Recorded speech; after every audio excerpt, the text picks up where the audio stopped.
Hi everyone and welcome to today's video. Today we're going to be doing a super cool experiment called the red cabbage indicator experiment. So first, let me do a quick introduction. So my name is Anisha Kumar and I'm the president and founder of PowerLearn. In our channel, we do tons of fun science experiments and we make sure we explain the scientific phenomenon behind each one. I've been holding careers in science interviews, so I've been interviewing professionals and college students that are pursuing careers in science to help students understand what they want to do when they go into college and beyond. So make sure you like our Facebook page, and the link is there, and I'll also put it in the description box so that you can stay updated with our programs and also get updated whenever we post a new video. Make sure you subscribe to our channel. It means a lot to us, and also you won't miss any of our videos and you can stay updated. So let's get right into it. So first we're going to start with the experiment. So for this experiment, you're going to need 6 glass tubes or test tubes that you can use to test the materials, and then 6 substances that you want to test for whether it's an acid or a base. Then what you're going to need is red cabbage indicator, and then if you want, you can also use an eyedropper or pipette. So how you make the red cabbage indicator is you get some red cabbage, you chop it up coarsely, and then you boil it with some water. Then you let it soak for around 15 to 20 minutes, and then once the red cabbage has completely soaked into the boiling water, then you can stop it, let it cool down, and then drain it. Then you use that liquid. That's your red cabbage indicator. Now the fun part, the testing. Pour some red cabbage indicator in each of your substances. So I will be going over what each of my substances are again later in the explanation, but let me go through them quickly. All the way on the left is baking soda, then shampoo, then water, then milk, then vinegar, then some lemon juice. So the reason why I'm doing this in this weird order is I'm starting with baking soda, which is a known base. Then I'm going to lemon, which is a known acid. And then I started off before both of them with water, which is a neutral substance, which is neither an acid or a base. We will be going over this in the explanation, which you should not miss because it is the most important part of the entire video. So that experiment was super cool. How does it all work? So for this explanation, I'm going to start from the very beginning and the very basics so that people of all levels will be able to understand this experiment. I'm going to be dividing this entire video into chapters. The way you can see this is go to the bar that shows you which part you are in the video, and you'll be able to see each little chapter in the entire video. And you'll also be able to see in the description box with the timestamps. So if there's any part of the video where you think it's too basic for you, skip to the next chapter and see if that's something that you didn't know yet, and keep doing that until you get to a part where you're learning something new. So the reason why I'm telling you this is so that you don't get bored and when I'm reviewing something that you might already know. So let's first get started with the basics. We need to understand the basics of chemistry in order to understand what acids and bases are and what we were testing to begin with. So the first thing that we need to talk about is the smallest unit of matter. The smallest unit of matter is our atoms.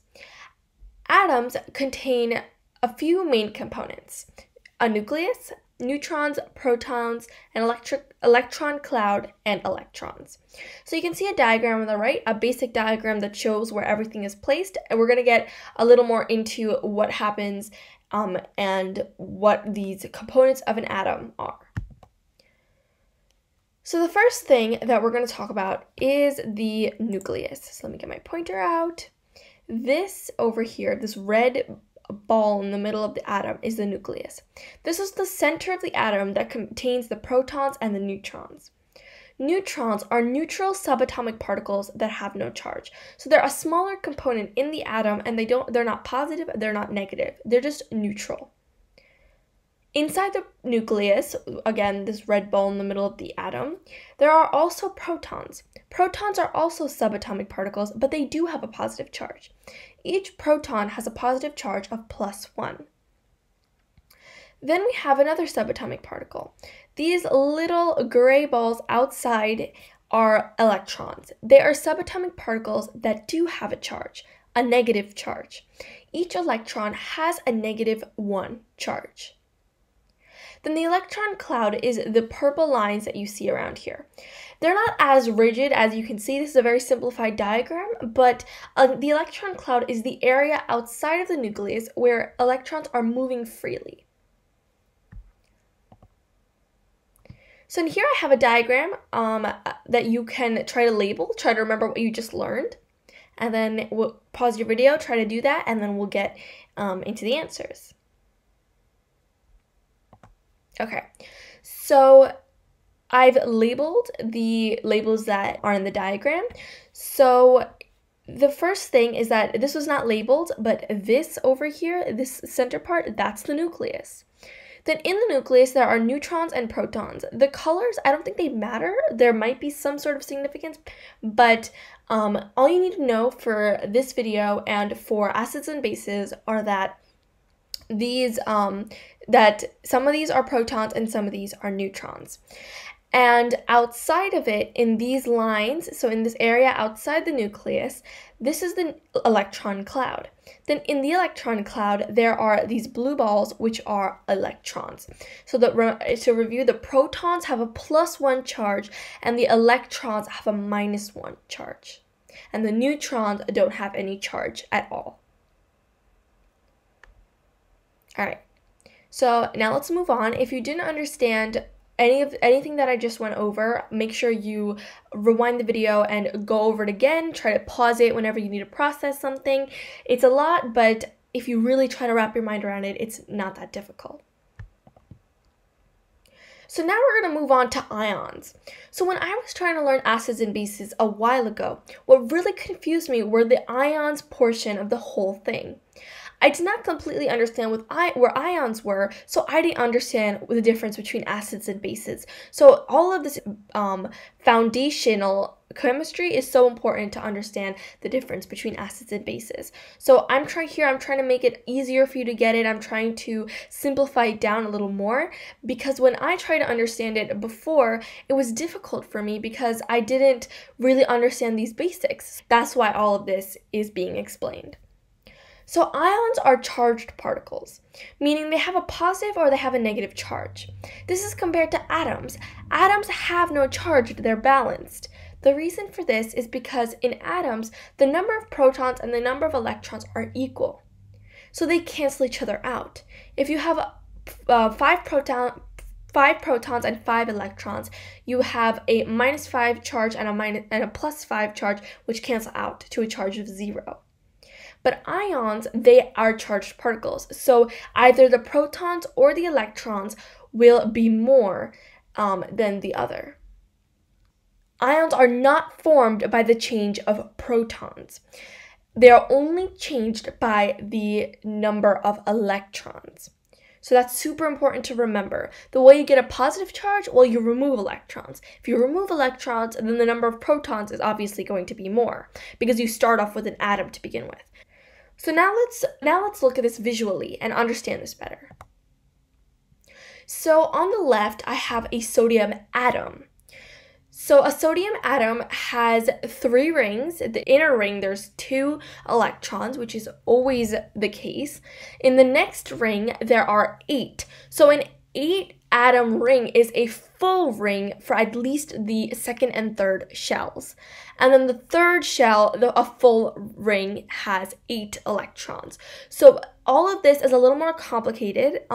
You would have to, if you want to truly understand each shell and how many electrons are supposed to be and the whole electron configuration, that's a whole nother video.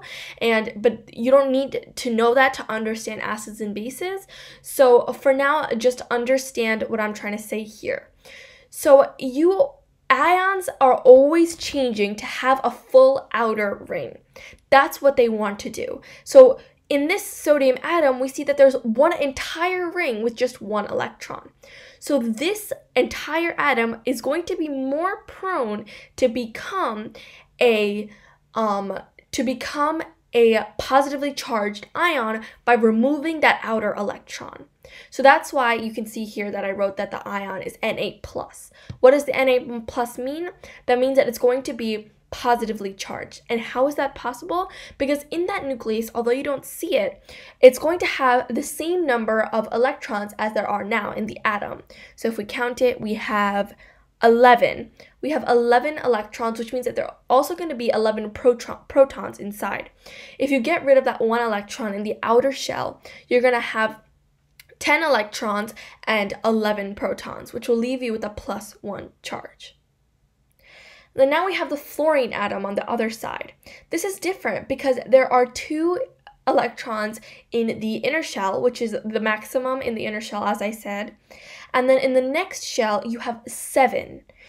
So that means that you're going to have an overall 9 electrons in the electron cloud, and then in the nucleus there are also 9 protons. So since you have 7 in the outer shell and a full shell is 8, this atom is going to be more prone to becoming negative because they want to add 1 electron so that there is a full outer shell. So it'll be F-. So this is a little rundown on ions and how they work. And I hope you understood this so that we can get into learning about hydroxide and hydrogen ions, which are so essential in understanding acids and bases. So the first thing we're going to talk about is hydrogen ions. Hydrogen ions are a whole lot easier to understand than hydroxide ions because they're just like the fluorine ions and the sodium ions that we just talked about. Hydrogen atoms, which is the picture that you see there, that is not a hydrogen ion, that's a hydrogen atom. Hydrogen atoms have 1 electron on the outside and then 1 proton on the inside.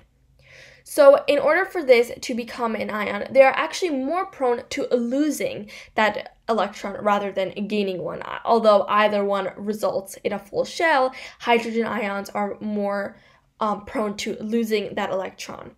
So if you lose the electron, there is going to be a +1 charge. So hydrogen ions are simply that. But hydroxide ions are a little more complicated. So this diagram is of a hydroxide ion. I know it looks a little funky, but it is a hydroxide ion. The red part of it is the oxygen ion, and oxygen ions typically have a -2 charge. Then the white part of it is a hydrogen ion, which, as we mentioned before, has an H+ charge, has a +1 charge. So what if you combine those together? What is the overall charge going to be? So I want you to think about that. If you have a -2 charge and a +1 charge, what is that going to be? What is the overall charge going to be? So pause the video, think about it. Okay, so the overall charge is going to be -1 because -2 + 1 is -1. So the whole hydroxide ion, OH, the O is the oxide part, and then the H is the hydro part, so hydroxide. The hydroxide ions are going to have an overall -1 charge. So now that we understood the basics of chemistry and we understood what we just talked about, if you didn't understand any part of it, please make sure you go back and review it and internalize everything that we just talked about so that you can understand what acids and bases are. So this is the part of the video you've all been waiting for. Let's get right into it. So acids, they contain a higher concentration of H+ ions compared to OH- ions. So both of these components are what define between an acid and a base. What's the concentration of H+ ions? What's the concentration of OH- ions? If you look at the little thing that I wrote over here, the H+ and the OH-, the little greater than sign, that means that these brackets mean concentration. So the concentration of the hydrogen ions is greater than the concentration of the OH- ions. So you'll see that acids always contain more hydrogen ions. That's so important to remember. And bases contain more hydroxide ions. So that's something that you want to memorize. Acids contain more H+, bases contain more OH-. The neutral substances, like water, contain an equal concentration of OH- and H+ ions. So now that we understand the difference between an acid and a base, let's talk about what pH and pOH means. What are those scales? I know you've probably heard of the pH scale, but pOH scale, that's a little different. So let's get into this. So the pH scale refers to the power of hydrogen, and the pOH scale refers to the power of hydroxide. So let's look at this diagram, which I really love at the bottom because it compares both pOH and pH. So if we look at this, there is this 7 in the middle where none of them are overlapping because this is the neutral portion. So water always has a pH of 7. From a pH of 8 to 14, those are basic substances. So substances that have a higher pH than 7. But they also have a, bases have a lower pOH than 7, if you look at it over here. So the difference between pOH and pH are basically they're complete opposites of each other. If you take the pH and pOH of any substance, they will always add up to 14. Why? Because let's say you have a substance that has a pH of 11. That same substance will have a pOH of 3. Add those together, you get 14. So they're complete opposites of each other, and the reason for that is because we know that bases always have a higher OH level than a hydrogen ion concentration, and then acids have a higher hydrogen ion concentration. So the pH scales are also at a base of 10, meaning that if you go from a pH of 7 to 8, the substance is 10 times more basic. So breaking down the whole pH scale and understanding it and the difference between pH and pOH is a whole new video and a whole new explanation. So if you guys still don't understand what the difference between pH and pOH is, please let me know in the comments and I'll make sure I do a video on that too. So for now, I think you might have at least gotten you might have gotten at least a little bit of understanding of the difference between pH and pOH, and at least you can understand what pHs are because that's mainly what we're going to be talking about, and that's mainly what's used in day-to-day lives. So if you get a pH from 0 to 6, you have an acidic substance that has a higher H+ concentration. If you get a pH of 7, that means it's neutral, and then the hydroxide and hydrogen ion levels are equal. And then if you get a substance that has a pH from 8 to 14, that's basic because it has a higher hydroxide ion concentration compared to a hydrogen ion concentration. So now let's go back to our experiment. I know we did our whole experiment, but you may not be understanding how this is connected to anything. So now let's look at what we did in the experiment and what does our data mean. So now let's talk about what the red cabbage indicator has in it that makes it change colors with acids and bases, which is super cool, by the way. So the red cabbage indicator contains something called anthocyanin. So this is a pigment that changes color when it's mixed with an acid or a base. When it's mixed with an acid, it turns red, and when it's mixed with a base, it turns green. So these are the 6 substances that I tested in this experiment. So now let's look at each of these substances, see what colors they changed, why this happened, and yeah, let's get into it. So the first thing is the baking soda. So the baking soda actually contains a pH from around 8 to 9. So this indicates that it's a base, which is correct with our observations, which turned green. Sorry about the difference between the green and the white. The reason for this was that I added way too much baking soda, so the water was oversaturated, so it was not able to dissolve all the baking soda that I put in. But either way, just look at the green over there. You can see that it obviously changed color because of the baking soda. Which has a pH from 8 to 9. And this means that the hydroxide levels are higher than the hydrogen ion levels.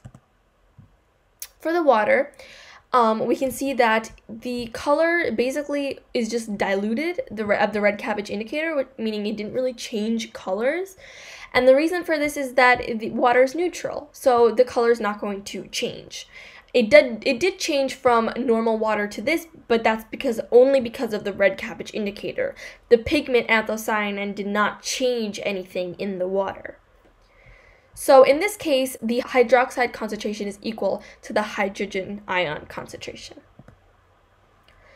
And now we're going to go to the lemon. The lemon has a pH of around 3, and so it's acidic. The hydrogen ion concentration is higher than the hydroxide ion concentration. So because it's an acid, it turns reddish pink. So the reason why I did these three first, I know I'm jumping around, is because baking soda is a really well-known base. So I wanted to use that as an indicator for bases, so like as a comparison. Water is neutral, which is very commonly known, and lemon is very commonly known as an acid. So one of the things that I really tested and I did not know before I started was shampoo.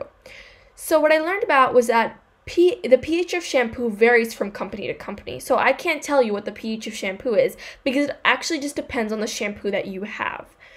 So the one that I have is closer to neutral but a little more acidic. The reason I know that is because it's really similar to purple, which is the color of the red cabbage, but it's slightly pinker. So it's a little more acidic, but not completely. And this means that the hydrogen ion concentration should be higher than the hydroxide ion concentration. The next one is milk.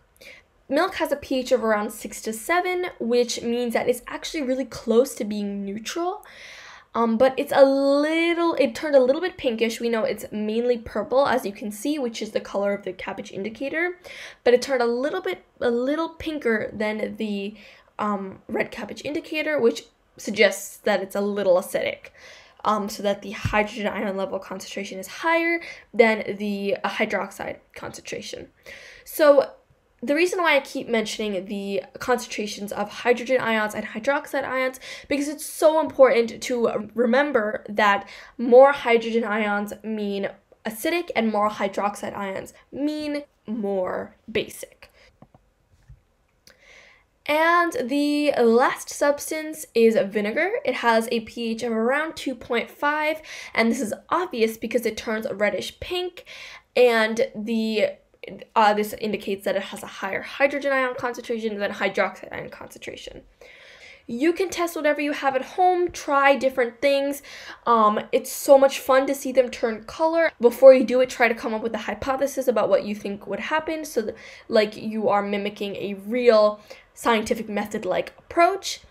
I really hope that this was helpful for you guys and that you enjoyed it, that you understand the difference between acids and bases, you understand what ions are and atoms are. If there is anything you still don't understand, please make sure you comment it. If it's just any kind of question, then make sure you comment that and I'll get back to you. But if there's actually a whole topic that you don't really understand or you want me to get more into, please comment that also and I'll try to make a video on it. And again, make sure you subscribe and like this video. Your support means a lot to me and encourages me to keep going. And if you subscribe to my channel, then you also get notifications if you click the bell so that you don't miss any of my videos. So it's a win-win. Again, thank you guys so much for watching this video. I hope it was helpful, and I'll see you in the next video.